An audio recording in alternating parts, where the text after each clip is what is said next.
네, 안녕하세요. 여러분의 계좌를 지키는 여의도 수호신입니다. 자, 지금은 8월 2일 새벽이고요. 최근에 코스피 시장이 꽤 많이 하락을 하고 있죠. 걱정들이 많으실 텐데 여기 보시면 네, 최근에 좀 급격하게 좀 하락을 현재 진행형으로 이어가고 있습니다. 자, 코스닥 시장은 어때? 얘도 좀 잘 버티는 듯 하다가 최근 몇 영업일 사이에 굉장히 힘든 국면을 좀 맞이를 하고 있죠.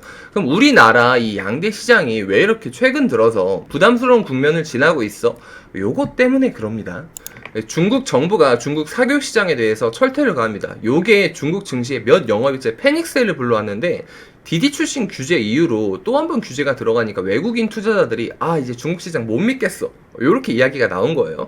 자, 구체적인 내용으로는 뭐가 있냐면 방과 후 과외 서비스를 제한을 시킵니다. 그 다음에 외국인 투자도 금지를 시켜요. 마지막이 이게 정말 큰데 학교 교과 과정을 가르치는 기업에 대해서 비영리 단체로 전환할 것을 골자로 담은 규제를 발표를 합니다. 그러니까 쉽게 말하면 교육기업은 돈 벌지 마, 비영리 단체로 전환해. 요렇게 이야기를 하니까 사실 회사 입장에서는 천지가 개벽할 노릇이죠. 이렇게 이야기가 흘러가다 보니까 홍콩 증시도 마찬가지고 상하이 증시도 마찬가지고 이거 지금 차트 보이시나요? 이게 지금 며칠 만에 이렇게 뚝뚝 떨어집니다. 그러니까 다들 지금 공포에 새까맣게 질려있는 게 눈에 선하시죠? 자, 중국의 메가스터디로 불리는 뉴 오리엔탈 에듀케이션 테크놀로지 그룹은 하루 만에 46.95%가 폭락을 합니다. 그럴만하죠. 비영리 단체로 전환하라고 했다니까. 그리고 스칼라 교육이랑 베스트 스터디 교육 그룹도 요게 각각 44.66%, 42.45% 폭락을 했어요. 그러니까 우리나라로 치면 메가스터디, YBM넷 뭐 이런 주식들이 며칠 사이에 지금 거의 뭐 열토막이 난 거예요. 하루 만에 50%씩 뚝뚝뚝뚝 이렇게 떨어지니까 사실 살아남을 방법이 없었던 거죠. 이렇게 이야기가 진행이 되니까 국내 증시뿐 아니라 아시아권의 이제 대만이나 일본 등의 증시도 덩달아 약세를 보입니다. 근데 여기에서 또 끝이 아니에요. 이게 S&P 500이랑 나스닥은 이제 적대 국가니까 미국 쪽이잖아. 그럼 이쪽은 영향이 없어야 되는데 구체적으로 중국 빅테크 지분을 보유하고 있는 나스닥 상장사들이 덜어 있단 말입니다. 그리고 알리바바권도 이제 기억이나 디디 출신도 기억이나 이렇게 이야기가 흘러가니까 빅테크 전반에 대한 경계감이 좀 이런 분위기가 형성이 됐어요. 그래서 빅테크 위주의 나스닥 하락이 주를 이루었다. 이렇게 말씀을 드릴 수 있겠습니다. 그러면 중국 패닉셀이 이게 끝이 아닐 가능성이 있다라는 의견들이 또 서서히 나오고 있거든요. 그래서 이제는 국제 정세 자체가 중국발 장세의 영향을 조금씩 받는 분위기로 돌아서고 있다. 이렇게 말씀을 올릴 수 있겠습니다. 자, 근데 여기서 끝이 아니라 요게 문제예요. 최근 주변인들 중에서, 그러니까 여의도 증권가가 대부분이죠. 이쪽에 현업에 종사하시는 분들이나 전문 투자자분들 가운데서 빅스 지수에 관심을 보이고 실제로 배팅하는 사례가 굉장히 많이 늘어나고 있습니다. 이게 변동성 지표잖아요. 근데 사실 제가 지금까지 살아오면서 경험했던 바에 의하면 요게 경험상 이제 제가 무시할 수 없었던 그러한 개인 지표거든요. 그래서 최근에 이런 의견들이 조금 많아지고 있다. 이렇게 말씀을 올릴 수 있겠습니다. 자, 이러한 중국이 안에서도 난리인데 지금 바깥쪽에서도 조금 난립니다. 7월 26일 미국이랑 중국이랑 4개월 만에 중국 텐진에서 만났거든요. 근데 이때 사실 회담이라고 하면은 뭐 이렇게 결과물이 있어야 되잖아요. 근데 이 회담은 서로 싸우다가 에잇 이러고 그냥 서로 갈 길 가버렸어요. 자, 구체적으로 누가 나왔었냐면 중국 외교부의 셰펑 부부장이 나왔습니다. 그리고 중국 외교부의 왕이 부장도 거들었고요. 그 다음에 웬디 셔먼 미국 국무부 부부장이 나왔습니다. 자, 이때 좀 폭발했어요. 중국이랑 미국 둘 다. 그래서 뭐라고까지 이야기를 했었냐면 셰펑은 미국이 중국을 가상의 적으로 삼고 있다. 너네 맨날 했던 거 있지 않느냐. 이란도 그렇고 북한도 그렇고 이제 우리냐. 이렇게 이야기를 하는 거고 왕이 부장은 미국은 지금 중국을 악마화하고 있다. 이렇게 이야기를 하고 있는 거예요. 그리고 웬디 셔먼은 뭐라고 했었냐면 기후위기도 그렇고 코로나19도 다 너네 탓이야. 그 다음에 홍콩, 신장, 대만 해역 너네 레드라인이라고 말하고 있는 거 이거 다 심각한 우려를 표한다. 요렇게 이야기를 했었습니다. 그래서 서로 그냥 싸우다가 종결이 났어요. 그래서 이게 미중 갈등이 반도체도 그렇고 최근에 좀 격화될 그런 조짐이 보이고 있죠. 그래서 폭풍 전야가 아닐까 좀 요렇게 보여지고 있는 그러한 모습입니다. 자, 그런데 여기에서 미국의 행보가 또 굉장히 재밌습니다. 중국은 일편단심 때려요. 지금 못 잡아먹어서 안달입니다, 미국이. 근데 지금 중국을 제외한 모든 국가들에 대해서 입장을 180도 바꾸고 있는 상황이에요. 대표적으로 러시아가 있겠는데요. 노르트 스트림 2라는 사업이 있습니다. 이제 러시아의 국가 사활이 걸려있는 가스관 사업인데요. 이게 유럽 에너지 판도를 변화할 수 있을 정도의 큰 영향력을 가진 국가 산업이란 말입니다. 근데 요걸 미국이 최근에 동의를 해줘요. 그런데 이 주제는 제가 최근에 좀 영상으로 따로 잡아서 말씀을 드렸죠. 그래서 미국이랑 러시아가 이제 같은 편인가? 그래서 중국이 고립되고 있습니다. 요렇게 말씀을 드렸어요. 그래서 지금 미국이 신냉전을 준비하는 게 아니냐, 중국을 제외한 모든 국가에 대해서 태도를 굉장히 우호적으로 하고 있는 게 아니냐, 좀 이러한 해석이 나오고 있는 상황입니다. 자, 노르트 스트림 같은 경우에는 1이 있고 2가 있습니다. 노드 스트림이라고도 부르기도 하는데 뭐 어쨌든, 그래서 노르트 스트림 1 같은 경우에는 2012년 가동을 했어요. 그래서 팡팡 잘 돌아가고 있는데 2 같은 경우에는 2018년부터 건설을 시작을 했단 말입니다. 근데 요게 사실 미국 시엘가스 패권이랑도 밀접하게 연관이 있어요. 그러니까 미국도 이러한 패권을 주기가 싫었던 거죠. 그래서 트럼프 행정부 때 2019년 12월에 러시아의 노르트 스트림 2를 제재를 합니다. 근데 요게 어느 시점에서 제재가 됐냐면 완공률이 90%가 넘은 98% 구간에서 딱 제재가 가해져요. 그러니까 러시아 입장에서는 미치고 팔딱 뛸 노릇이죠. 아니 생각해봐, 우리 다운로드만 해도 98% 다운인데 거기에서 랜선 나가면 얼마나 멘탈 나가요. 근데 요거 지금 가스관 국가 사활이 걸려있는 사업인데 여기 98%에서 딱 끊기니까 미치겠는 거죠.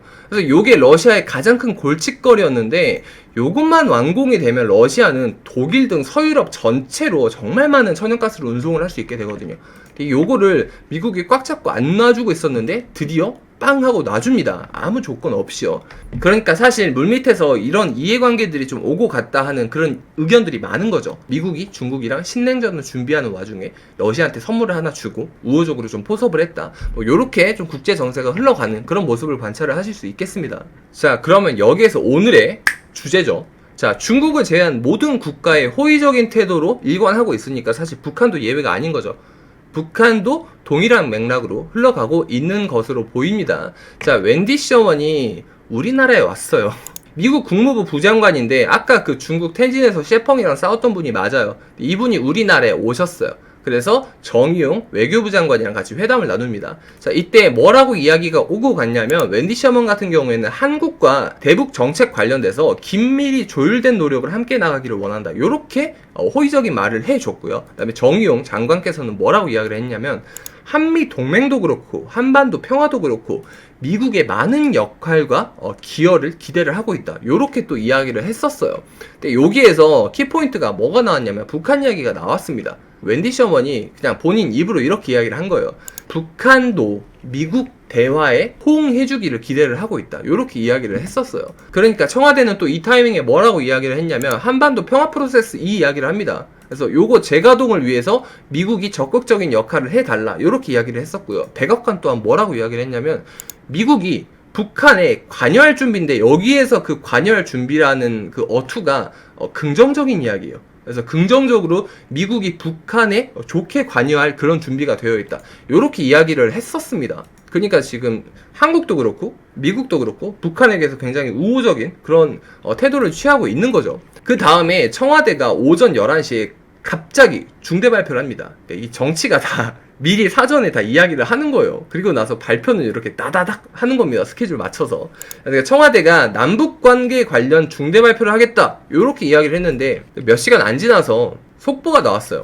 남북통신선이 복원이 됐다, 요렇게 깜짝 발표를 합니다. 근데 또 여기에서 몇 시간 안 지나서 이번에 어떤 뉴스가 나오냐면요, 이미 청와대랑 북한이랑 수차례 친서를 교환을 했다, 그래서 임기 말에 정상회담 가능성이 있다, 요런 뉴스가 또 나왔습니다. 근데 여기에서 이제 로이터 통신은 추측성 기사긴 한데 요런 기사도 또 내보냈어요. 이미 남북한 같은 경우에는 정상회담을 이미 상당 부분 다 논의를 했다, 코로나19만 아니면 대면으로 언제든지 정상회담을 할 수 있는 그런 수준까지 올랐다. 그리고 여기에서는 북한이 이미 폭파한 그 공동 연락사무소 있지 않습니까? 다들 사건 기억하시죠? 근데 이거 재건설까지 논의를 하고 하고 있다. 이렇게 구체적으로 기사를 써 내려갔어요. 그러니까 이만큼 사실 남북 관계에 대해서 뭔가 이렇게 센티멘트가 좋은 거죠. 그래서 오늘 제가 말씀을 드린 남북 경협주도 마찬가지고 대북 관련주도 마찬가지고 시장에서 굉장히 최근 많은 관심을 받고 있는 게 사실입니다. 근데 요게 이야기를 조금 끝마치자면 미국 입장에서는 사실 동북 삼성을 필두로 중국을 좀 압박하려는 움직임인 것 같아요. 그러니까 러시아는 러시아대로 포섭을 하고 북한도 포섭을 하면 사실 중국 입장에서는 이 동북 삼성이 한국이랑 직접적인 교류가 가능해지면 골치가 굉장히 아프거든요. 혹시 모를 자치라든가 뭐 독립을 원한다거나 뭐 이러한 세력들이 또 있단 말입니다. 중국은 분쟁 이슈가 굉장히 좀 치명적이잖아요. 그래서 이러한 분쟁을 대비를 해야 되는 부담감이 중국한테 상시적으로 있기 때문에 이 동북 삼성을 필두로 중국을 압박하기 위해서 북한도 그렇고 우리나라도 그렇고 이게 좀 좋게 우호적으로 포섭을 하고 있는 게 아니냐, 좀 이러한 좀 장면이 좀 깔려 있는 거죠. 어쨌든 우리는 이것 때문에 남북 경협주가 좋잖아요. 그러니까 좋은 거지 뭐. 근데 이게 어느 정도로 좋냐, 단편적으로 잠깐 좋고 많은 거냐, 아니면 쭉 좋냐. 적어도 제가 보기에는 이게 10년 단위, 20년 단위로 좋은 그런 대시세 전환으로 봅니다. 왜냐면 적어도 미국이 중국과의 싸움을 완벽히 끝내기 전에는, 보이지 않는 혹은 보이는 이 전쟁이 지속되는 구간에는 북한과의 관계는 당연히 우호적으로 계속 좋을 거예요. 러시아처럼. 그래서 남북 경협주가 거의 10년, 20년 만에 맞이하는 그런 턴 지점, 대시세 턴 지점을 맞이하지 않았나, 이렇게 보고 있습니다. 최근에 안 그래도 조금 많이 올랐죠. 그래서 끝물이 아닐까 하는 지점에도 최근에 섹터가 또 이렇게나 많이 상승을 해 있는 모습을 보실 수 있겠습니다. 자, 그러면 요거를 조금 종목들을 볼게요. 제가 진짜 하나씩 다 찾아봤거든요. 이 섹터를 꼭 하나 가지고 가고 싶었어요. 원전 섹터 마냥, 한미 정상회담 섹터 마냥 꼭 하나 가지고 가고 싶어서 진짜 탈탈 털어서 분석을 했는데, 이제 말씀을 드리겠습니다. 자, 일단 현대건설이나 뭐 쌍용양회, 그러니까 지금은 쌍용 CN이죠. 뭐 요런 회사들이 있겠습니다만, 요게 과거에는 남북경협으로 좀 화려했었어요. 근데 지금은 영향을 크게 받지 못하고 있습니다. 그래서 현대건설도 그렇고 쌍용 CN이도 그렇고 섹터 민감도도 부적절하고 주가도 조금 많이 올라 있어요. 안 그래도 업황들이 좋아서. 그래서 부담스러운 상황이다, 이렇게 볼 수 있겠고요. 그러면 좀 괜찮은 거, 좀 섹터 민감도가 있는 거를 찾아보자. 그렇게 해서 봤는데 현대일리베이가 있죠. 근데 얘는 저희가 안 그래도 최근에 분석해서 꽤 재미를 쏠쏠하게 이미 봤었죠. 그래서 끝난 종목인데 왜 또 보냐. 근데 최근에 좀 많이 빠지기도 했었는데, 요게 남북경협 관련해서 시세를 좀 제대로 봤다 보니까 솔깃해서 또 봤는데, 역시나 이제 끝까지 분석을 마치다 보니 역시 중국이 묻은 주식, 그 타이틀이 있어서 리스크가 여전히 좀 있겠다 싶어서 좀 배제를 하게 되더라고요. 자, 그 다음에 대하TI가 있었어요. 대하TI 같은 경우에 굉장히 좀 나름 안정적인 회사로 이렇게 잘 성장을 해 나가고 있는데, 요게 시장에서 인정받는 밸류는 굉장히 안정화가 되어 있어. 근데 단편적인 밸류 가치로는 요게 적정하나 싶은 그런 부담감이 솔직히 좀 있습니다. 그래서 시장에서는 사실 대하TI가 대북 관련주로 주가가 어느 정도 시세를 인정을 받고 있다 보니까, 그런 무형적인 가치들이, 그래서 밸류가 좀 높아서 요게 그냥 괜찮긴 한데, 그래도 굉장히 보수적인 제 성격에는 조금 맞지가 않겠다, 좀 이렇게 해서 요것도 좀 우려감이 조금 남아 있어서 배제를 한 그런 케이스가 되었습니다. 자, 그럼 마지막으로 이제 나머지 제가 언급을 안 한 종목들은 사실 너무 좀 밸류가 심했고요.